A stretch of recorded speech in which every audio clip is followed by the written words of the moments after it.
25 meters below the surface of the Pacific Ocean.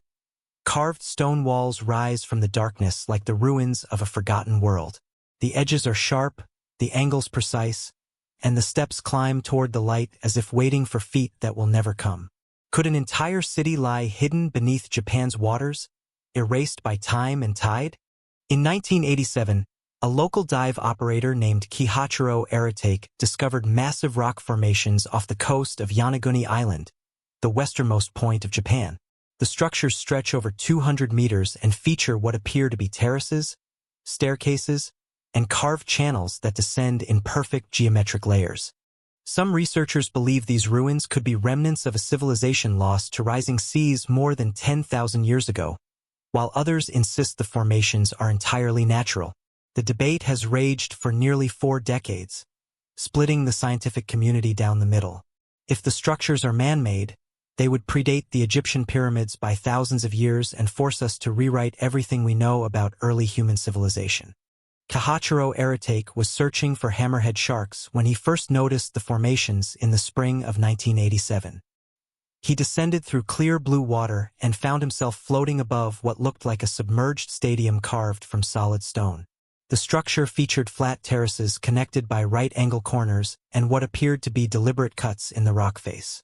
Word spread quickly through the diving community, and within months, researchers from Ryukyu University arrived to survey the site. Professor Masaaki Kimura, a marine geologist, became the monument's most vocal advocate after conducting his first dive in 1992. He documented what he identified as tool marks, post holes, and even what appeared to be carved animal figures on the stone surfaces. By 1998, the site had attracted international attention. Divers from around the world descended on Yonaguni to see the structures for themselves. Documentaries aired on major networks, each presenting the monument as potential evidence of a lost Pacific civilization. The Japanese government sent its own team of archaeologists to assess whether the site warranted protection as a cultural heritage location. The counter-argument emerged just as forcefully. Professor Robert Schoch, a geologist from Boston University, visited the site in 1997 and concluded that the formations were most likely natural. He pointed to similar sandstone formations around the world where tectonic activity and erosion create geometric patterns that can fool the human eye into seeing design where none exists. Throughout the 2000s, Professor Kimura continued his surveys, eventually creating detailed three-dimensional maps of the entire monument complex. He identified what he called the main stage, the turtle, and the loop road, arguing that these features showed too much regularity to be accidents of geology. He also noted stone tablets found on land nearby that featured similar geometric patterns, suggesting the monument might have been part of a larger coastal settlement before sea levels rose. In 2013, carbon dating of stalactites found in an underwater cave connected to the monument suggested the structures were last above water approximately 10,000 years ago, during the end of the last ice age. This timeline aligned with the period when global sea levels rose by over 100 meters as glaciers melted. If humans had built the monument, they would have done so before the dawn of recorded history. The debate reached its peak when Graham Hancock, a journalist and alternative history writer, featured Yonaguni in his book and documentary series. His interpretation suggested the monument could be evidence of an advanced prehistoric civilization that disappeared beneath the waves. Mainstream archaeologists immediately pushed back, noting that no pottery, tools, or other artifacts had been recovered from the site that would indicate human habitation. By 2020, the monument had become a popular dive site and tourist attraction, even as the academic debate remained unresolved. The site now appears in geology textbooks as an example of both natural rock formations and the challenge of distinguishing human construction from geological accident. The case for human construction rests on several observable features. The monument's main platform measures approximately 100 meters long and 25 meters wide, with flat surfaces that appear to have been leveled. Photographs document right-angle corners where two walls meet at precisely 90 degrees, and parallel channels cut into the rock at regular intervals. Stone blocks near the base appear to have been moved from their original positions, suggesting quarrying activity. Professor Kimura has cataloged what he interprets as tool marks, including V-shaped grooves and punch marks on vertical surfaces. He also documented 2 large stones with drilled holes, which he argues could have been anchor points for wooden structures. Near the eastern edge of the monument, carved shapes that resemble animals, including what might be a turtle, appear on a large boulder. Stone tablets discovered on land at Yonaguni feature petroglyphs with geometric patterns that Kimura believes match markings found on the underwater structures. If the connection is real, it would suggest cultural continuity between land-based settlements and the submerged monument. The case against human construction focuses on geological explanations. Yonaguni sits on a tectonic fault line where regular seismic activity fractures sandstone along natural plains. Professor Schock documented similar step-like formations in quarries and natural outcrops around the world where no human tools ever touched stone. Sandstone tends to break along straight lines when stressed, creating the illusion of design. No artifacts have been recovered from the site despite decades of exploration. Not a single tool, pottery shard, or carved stone has been found in the monument's crevices or surrounding sediment. Critics argue that if humans had built and inhabited these structures, we would expect to find evidence of daily life. Refuse pits, fire circles, building materials, or decorative objects. The stalactite dating that placed the monument above water 10,000 years ago does not prove human involvement, only that the site was dry during the late Stone Age. At that time, humans in the region were using primitive stone tools and had not yet developed the architectural knowledge required for large-scale construction. One key piece of disputed evidence involves what appears to be a stone head sculpture near the monument's northern section. Kimura photographed what he identified as a human face carved into a boulder, complete with eyes and mouth. Skeptics counter that pareidolia, the tendency to see faces in random patterns, explains the feature better than deliberate carving. The central disagreement hinges on whether geometric regularity equals human intention. Proponents argue that the concentration of features, including terraces, channels, right angles, and apparent tool marks, exceeds what we would expect from random natural processes. The monument sits in one location rather than scattered across the seafloor, suggesting a single structure rather than multiple unrelated formations. Skeptics maintain that humans naturally notice patterns and regularity, even where none exists by design. They point to formations like the Giant's Causeway in Northern Ireland, where volcanic cooling created thousands of hexagonal basalt columns that look manufactured but formed entirely through natural processes. Selection bias may also play a role. The monument attracts attention precisely because it looks artificial, while less regular rock formations nearby remain unremarkable. Japanese researchers continue to survey the monument using sonar and photogrammetry, hoping to build a complete three-dimensional model of the site.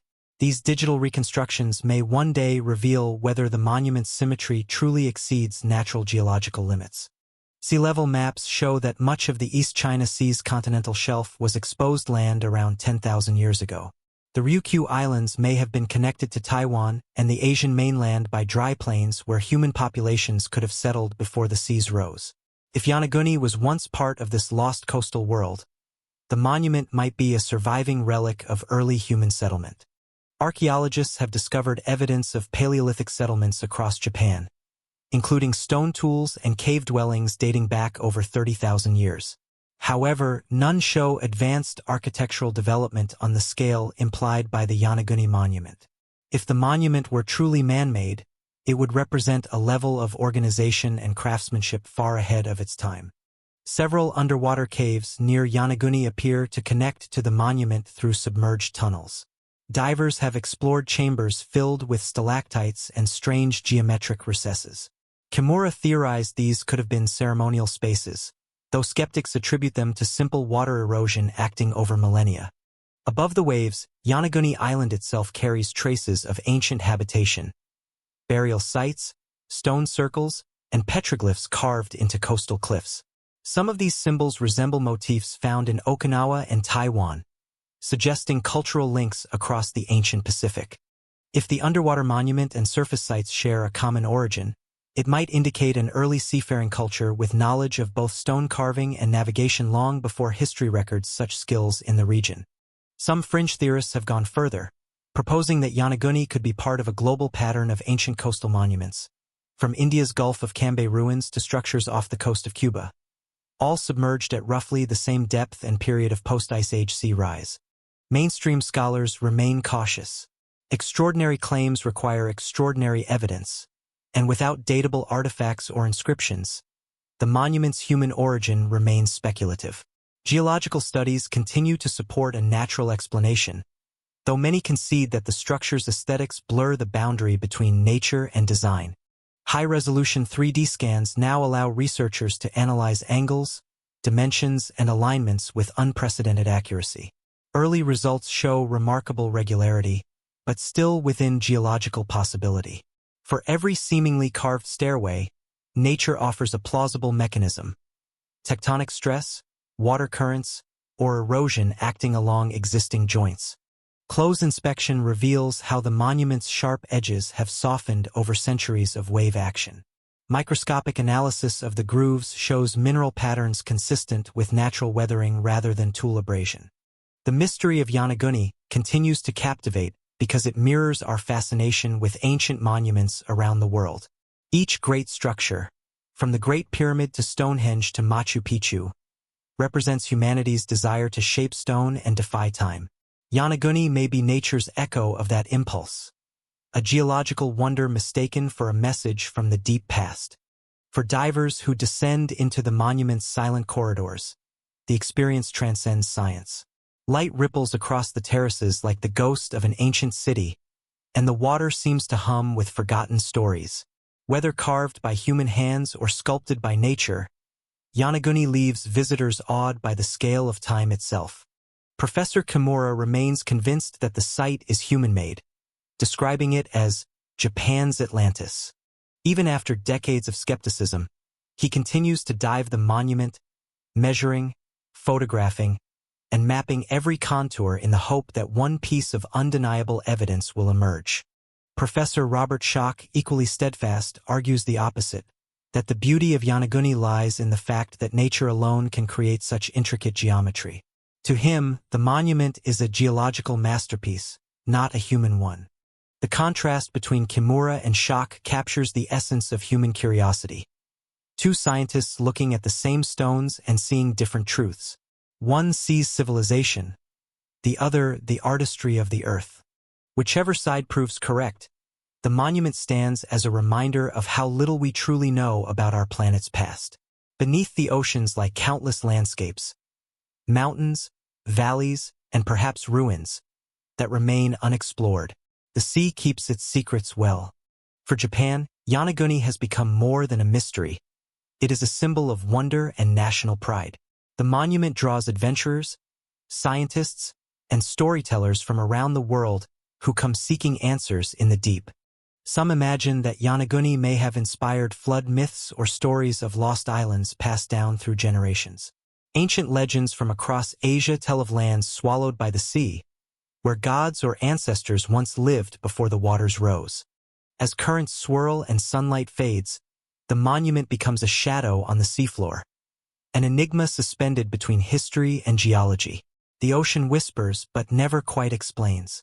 Perhaps that is Yonaguni's true message, that some mysteries are not meant to be solved, only witnessed.